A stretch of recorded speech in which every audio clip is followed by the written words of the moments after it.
Hello, I'm Greg Wade. I lead on Innovation and Growth Policy for Universities UK. And my name is Kevin Richardson, Higher Education Funding Council for England. Welcome to another of our webcasts on innovation and growth. The topic for this one is simplified cost options, which is probably, I would say, a more specialised topic than some of our other webcasts. So this is probably of greater interest to people who are really involved in the detail of European structural investment funds, but still useful. Yeah, and for many people, this is a really important issue, actually. Yeah. As you said, probably targeted at certain individuals, but something which, if we can get right, can make life a hell of a lot easier for universities in the new programme. Okay, thank you, Kevin. Can you begin by explaining the background to simplified cost options? Yeah, I think there's two sort of drivers for this, one from the top and one from the bottom. One is at the European Union level, across all 28 member states, a real push for simplification generally. And what is it what are the concrete actions that can be taken to simplify the way in which European programmes can be implemented? Yeah. And I think there's a real push to do that. And I think, to be fair, the government departments were very much behind that. Certainly communities and local government, which is very likely to be the managing authority for both the European Social Fund and the Regional Development Fund. So that sort of top-down strategic objectives. How can we make life simpler? How can we get rid of the red tape that isn't really necessary? Yeah. And I think the other driving force actually came from many of the local partners themselves, not just universities, but a particular issue for many universities, but from other sectors as well, about the complexities and the uncertainties and the confusions around the way in which some of the indirect costs were identified in proposals, accounted for, claimed and paid. So in fact, when as you know, Greg, I spent a couple of years on secondment in Biz, and we went around the country doing the consultation exercises, both formally and informally, and there was a huge outcry and a huge pressure from many universities to say, we need to sort this out. Yeah. And that what can we do that isn't just about the theory of simplification, but what practical actions can we take? So that those top-down political pressures, but also bottom-up institutional and pressures from applicants, to be honest. Yes, I mean, we've certainly had a significant amount of interest from our members and feedback in relation to the need for greater simplification. Yeah, and I think there's a difference of views around the sector. Of course, and various issues and debates that have touched that off. Yeah.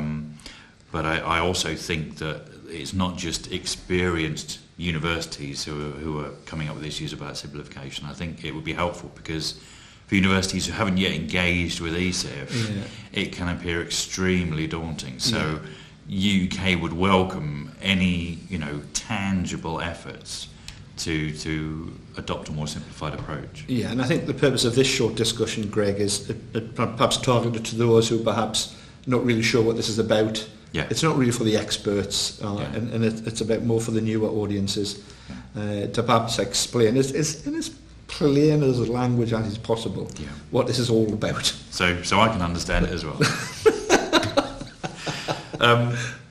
Could you run us through what the broad options are that are being considered? There are two broad options which were identified in a recent update from the government out to partners.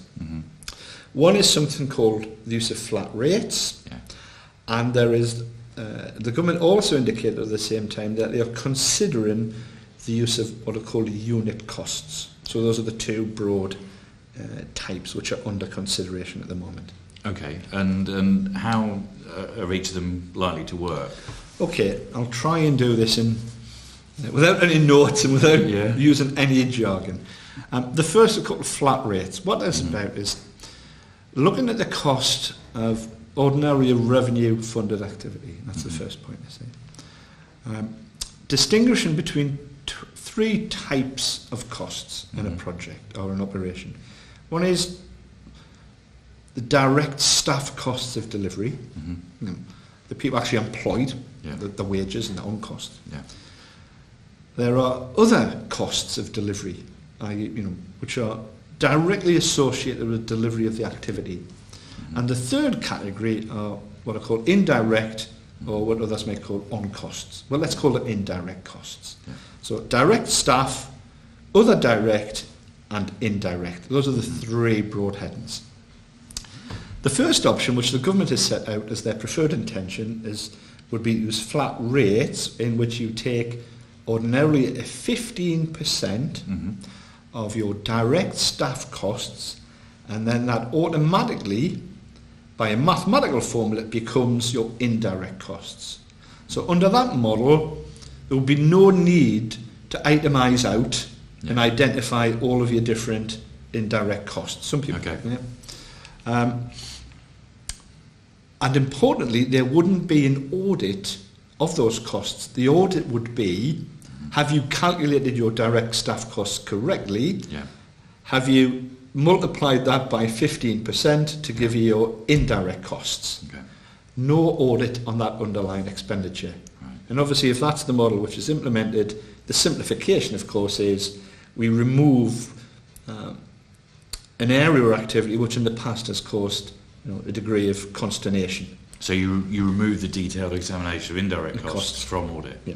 Okay. And that's the first one. That's the government's stated preferred intention at the moment. As I said, they did indicate in the document they would consider what's called unit costs, which are, as the activity is designed, there's an agreement that particular outputs or activities cost a certain amount of money.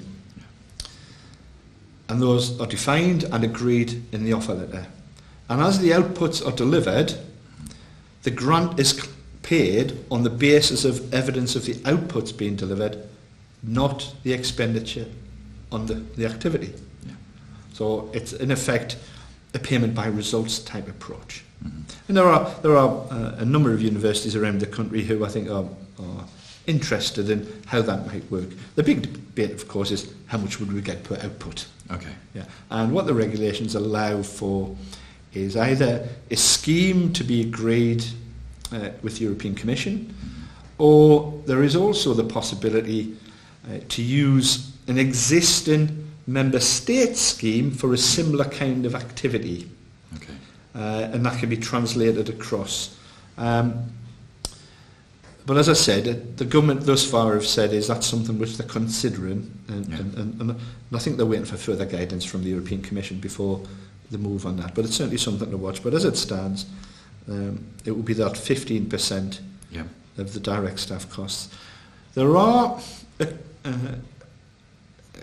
a couple of other areas which could be brought into play, dependent upon those discussions. One is the possibility in European Social Fund, actually, where the indirect cost would be 40% of direct staff costs. Right. And that's set out in the European Social Fund regulations. And there is also hidden away in some parts of the regulations, for those anoraks amongst us, for certain types of activity, primarily those which relate to the innovation sphere, the opportunity to use a perhaps an identical regulation to that in Horizon 2020, where the flat rate would be 25%. But perhaps a word of caution there. One is it's only for certain types of activities, and as yet the government actually haven't said how they'd wish to consider the possible use of that. Okay. So hopefully that's clear. Okay. Well, it's clear to me, so hopefully it's clear to colleagues. You mentioned certain types of activity that this might not be an option for. Are there any other sort of types of activity where this won't be an option for? Remember, it's eligible costs. Okay. Because many funded operations will have eligible and ineligible costs. So the percentage rate relates to eligible costs only. And the other issue, of course, is if you contract something out, you have a procurement exercise and then you pay someone to deliver an activity for a fee, then the system doesn't apply. Right. And of course, in that case, the evidence of the cost would be the invoice. So it's about in-house delivery. Those are the two sort of broad exceptions. Okay, thank you. That was to me, a very clear explanation. If colleagues wanted to find out more details, where would they be able to find them from? I think there's two and shortly three really useful sources of information. One is there are something called the Common Provision Regulations. Right. And there's a link to those on the LinkedIn group, Greg. Yeah. And also in the LinkedIn group, we've got worked examples as a PowerPoint presentation, Okay. which looks at some case studies of activities, and they've got interactive PowerPoint slides, which with the numbers fly around the page, and it shows you how it would work. Actually, I think they're really helpful. Okay. And what I would say to universities is use them, put your own figures in, and work out what it means. Okay. Now, for some activities, it may mean that your indirect costs may be covered to a greater extent than the past, or a lesser extent, and that's a choice that universities need to consider for themselves. Okay. And what we will do is we'll provide a link to those sources you recommended alongside the broadcast of this webcast. And hopefully shortly the European Commission will publish a detailed guidance note, okay. Not just for managing authorities but for local partners to understand how these would work in practice. Because clearly what we need is, and this issue with certainty about how when we get to the detailed stage of implementation, when the auditors turn up, there's a shared understanding of how these new systems will be deployed. So that detailed guidance, it's in draft at the moment. Okay. And from my understanding is that it will be very helpful actually when that guidance note comes out. It will help local partners understand, and also perhaps give that reassurance for some of the new areas which the managing authority quite rightly needs to take this forward. Yeah. Do you know when that might come out? Is it weeks? No, I think we're looking at imminently, I think. Okay. Yeah, and we'll put a post on the LinkedIn group straight away. And I think we'll get this round as soon as it's formally published. Good. And I think for those, not just the people who are new to this, but the people who are more experienced, need to look at that very carefully. But I think it'll be a helpful document, actually. Good. My last question is sort of a more practical and timescale related one in terms of when will the final decisions be made and how will the options be implemented? Well, the decisions on how to do this rest with the managing authority. Okay. Yeah. Now, obviously, they'll be talking to sectors, through the representatives on the growth board, such as Universities UK and others.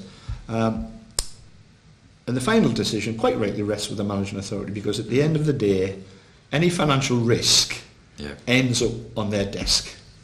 As much as if there are any problems, and hopefully those will be minimised as a result of some of these options. In the end result, the risk is with the management authority, so they need to make the decision. They will talk to sectors, which is why perhaps in this discussion, we hopefully haven't set out a preference for any particular one, or whether that's better than the old system. It's explaining what's being proposed, and that's what we're trying to do today. Okay. But the managing authority will make that decision, and hopefully shortly. Okay. Excellent. Thank you for your helpful words and advice, Kevin. As with all our webcasts, if you have any questions or comments you'd like to make, our contact details will be posted alongside it. So please do get in touch. We will respond. And thank you again, Kevin. Okay, thank you.